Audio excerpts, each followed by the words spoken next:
South দিল্লিতে একটা local salon ছিল হরি সেলুন নামে। ওখানকার বেশিরভাগ ছেলেরা ওই দোকান থেকেই তাদের চুল কাটাতো।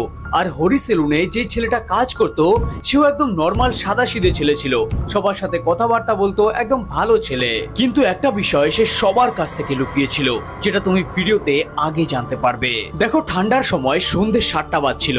বিশাল 28 বছরের একটি ছেলে তার চুল দাড়ি কাটার জন্য হরি সেলুনে আসে। সেদিন নাকি তার অনেক বেশি তাড়া ছিল, কারণ সে একটি বিয়ে বাড়িতে যাবে। কিন্তু সেলুনে আগের থেকে অনেক কয়জন লাইন দিয়ে বসেছিল।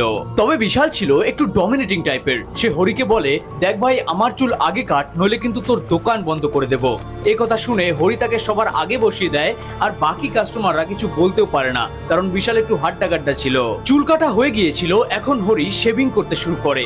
সে খুরকাচিটা নিয়ে তার নেক সাইডের বিয়ার্ড শেভ করছিল, আর ঠিক তখনই সে পুরো কাঁচি তার গলার মধ্যে চালিয়ে দেয়। বিশালের গলা থেকে প্রচুর রক্ত বের